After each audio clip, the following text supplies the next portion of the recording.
Le pont de Prunier est un ancien ouvrage ferroviaire du début du XXe qui enjambe la rivière Lamenne, près d'Angers. Actuellement en travaux, cet emblème historique de la commune de Bouchemaine a bien failli disparaître il y a 80 ans. Seul franchissement possible en août 1944, il a été l'une des clés de la libération d'Angers. 8 août 1944. 2 mois après avoir débarqué en Normandie, la 5e division d'infanterie américaine a reçu pour ordre du général Patton de libérer Angers par 3 axes. L'un de ces bataillons doit prendre l'occupant allemand à revers en contournant la ville par le sud, de l'autre côté de la Maine. Il y a une stratégie en fait d'enveloppement de cette défense ici.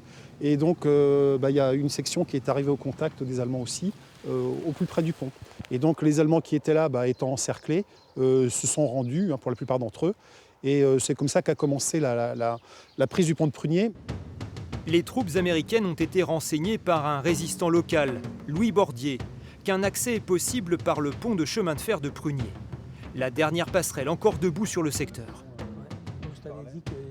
Ils étaient une vingtaine à faire des travaux de terrassement, tranchées, etc. C'est vrai que les Allemands ont été surpris par l'avancée américaine, vraiment surpris.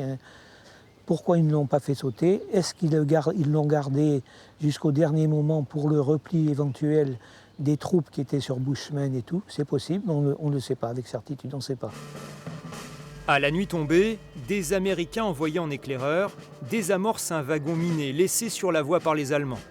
Les forces alliées peuvent alors s'engager sur l'autre rive. Ils ont traversé, les 40 bonhommes d'abord, de la compagnie L. Les Allemands, pendant toute la nuit, ont fait 5 contre-attaques parce qu'ils voulaient absolument reprendre le pont ou peut-être le faire sauter. Là, on ne sait pas, on n'a pas de témoins pour ça.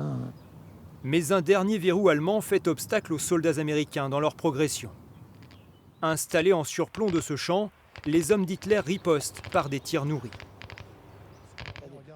On n'imagine pas que c'était un des champs de bataille les plus sanglants de la bataille pour la libération d'Angers. Vraiment là, c'est contre-offensive allemande désespérée en pleine nuit. On se tirait dessus quasiment, on ne se voyait pas, quoi. On tirait sur les flammes des fusils ennemis, c'était vraiment certainement apocalyptique. Aidés par un renfort d'artillerie, les Américains remportent cette confrontation au prix de lourdes pertes. De nombreux Allemands sont faits prisonniers. À quelques rails du pont de Prunier se joue une autre bataille, politique celle-là, pour la libération d'Angers. La gare du Petit Anjou en sera le théâtre. C'est ici que Michel Debré, résistant et futur Premier ministre, serait arrivé anonymement pour confier une valise. À l'intérieur, les consignes pour rétablir la République. Ils ont vraiment suivi les directives de Gaulle, qui ne voulait pas que les Américains créent un système américain en France. Et donc, il a missionné un certain nombre de personnes comme ça pour aller prendre les préfectures. Et c'est ce qui s'est passé avec Michel Debré. Alors en plus, Angers a été une des premières villes libérées, avec Rennes et puis les villes de Normandie, bien sûr. Donc là, ils ont vraiment fait ce qu'il fallait pour mettre la main sur l'administration française. Dans l'après-midi du 10 août, après d'ultimes combats dans le centre-ville d'Angers, les troupes américaines remportent la victoire. Dans cette opération militaire, la prise du pont du Petit Anjou sur la Maine aura été d'une aide précieuse.